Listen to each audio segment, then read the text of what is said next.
Welcome to another edition of Victor Isibo Reviews. Today, we'll be talking about the oil and gas industry in Nigeria.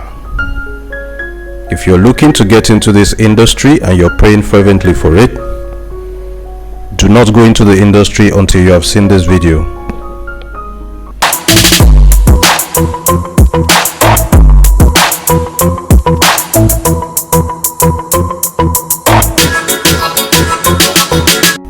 There is so much hype around working in offshore rigs in Nigeria.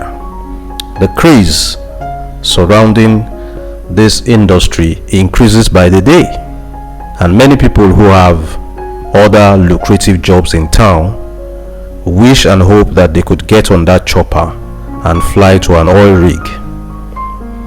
The grass, they say, isn't always greener on the other side.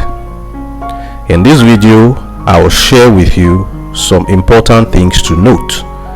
Then if you still insist and wish to get a job in this industry after watching this video, then it's your take. First of all, 85% of the people you see that work on the rigs are on contract basis. Casualization of workers in the Nigerian oil and gas industry is very widespread. The Ministry of Labor and Employment is doing nothing about the prevalent third-party contract arrangements. Many oil and gas servicing and production companies are reluctant to employ rig work officials on staff basis. So, the pay-as-you-go arrangement is what is obtainable in most cases. What do I mean by pay-as-you-go? It means that you get paid for the days you work on the rig, and when you eventually come out, you are not entitled to any pay, no matter how long you stay in town. Now, the worst hit set of people are the people that work in oil and gas servicing companies, because their clients call for the companies to crew their workers only when the job arises. How often does this job arise? You never can tell. But when the job arises, your company would mobilize you to go on the rig to work. And when you are leaving to the rig, you do not know how long you would stay. And when you are back in town, you do not also know how long you would stay. And you earn only when you are on the rig, because there is no fixed or basic salary for you. I do not even want to talk about the internal politics that now surrounds who gets called to go to work or not. God help you if you are not in the good books of the person that does the booking to go to work. You may stay in town indefinitely, which means no pay for you. This is no different from the arrangement that individuals have with casual laborers who come to work for them in their houses. Now, it may interest you to know that many oil and gas servicing company workers who are under this third-party contract arrangement do not have ID cards. And in the letters that are issued to them as at the point of getting them on board the company, which I do not want to glorify by calling an employment letter, it will be boldly written there that you are not an employee of XYZ company. Now, XYZ company wants you to come and work for them offshore, but in the letter of engagement, they wrote that you are not their employee. They will push you to the third-party company to employ you for them. Now, the third-party company employing you for this oil and gas servicing company might even be a restaurant or a beer parlor. So long as they are registered with Corporate Affairs Commission, they can be third-party contractors employing people for oil and gas servicing companies. So why are oil and gas servicing companies avoiding engaging individuals fully and directly? It is a way of avoiding severance packages or emoluments upon termination of your agreement with them. That way, they hold no responsibilities to you and they are not answerable to you. Even if you go by way of litigation, you stand no chance at all. Now, quickly, let's talk about the nature of the job offshore. You work a 12-hour shift, and the atmosphere and environment offshore could be really daunting. Whether it is raining or sunny, you keep working, and I must tell you, that is the most tedious, laborious, tasking and daunting job you will ever do. What about the risks involved? A lot of chemicals are used in producing the mud that is used to facilitate drilling offshore. You have plenty of mud tanks that are used to mix several toxic chemicals that are used in producing all that is being used offshore. The atmosphere offshore is filled with toxic gases that are being inhaled by the workers on per second basis.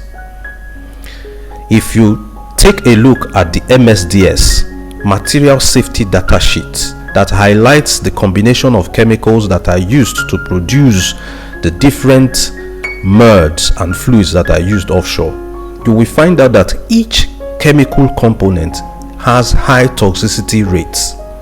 So you are continually exposed to toxic chemicals while you are working offshore. What about the radioactive source, the cancerous radioactive source that is being used on the rig floor for drilling?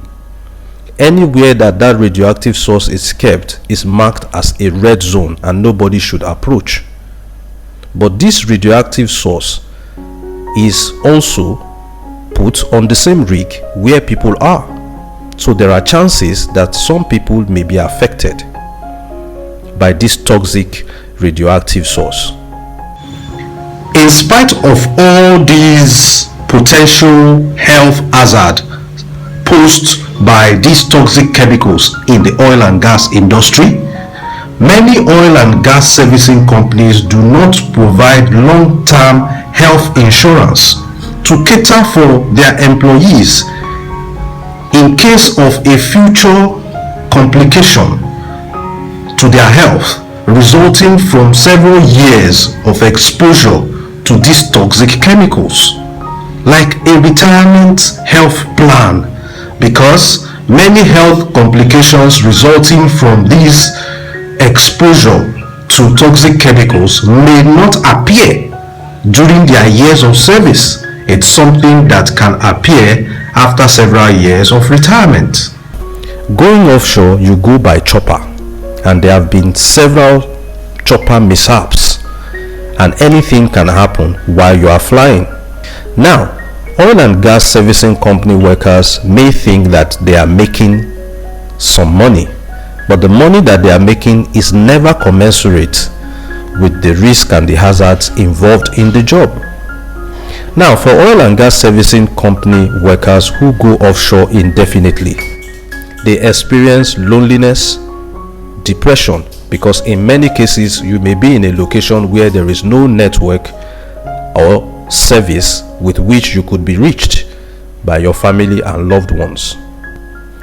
Also, another problem with working in oil and gas servicing companies is that their jobs are mostly on short-term basis. When a rig arrives and the oil and gas servicing company enters into a contract with the client, most contracts are between 2 to 5 years maximum, and it's on the basis of the arrival of this rig that has signed a 2 to 5 year contract that the workers are engaged. So getting a job in an oil and gas servicing company as an offshore worker, bear in mind that the job may not last more than 2 to 3 years, after which you may become jobless for another 1 to 2 years, pending when another rig arrives. There is no continuity, there is no stability in the oil and gas servicing sector in Nigeria. So there you go for those who wish and pray to work in the oil and gas servicing sector. It's a good sector to work, but I just wanted to acquaint you with some of the challenges that you may encounter in your journey of working in the oil and gas servicing sector. This is also a call for the Nigerian federal government and the Ministry of Labour to look into the terms and conditions with which people are being engaged in the oil and gas servicing sector in Nigeria and make positive changes that will positively impact the lives of several thousands of people who work in the oil and gas servicing sector.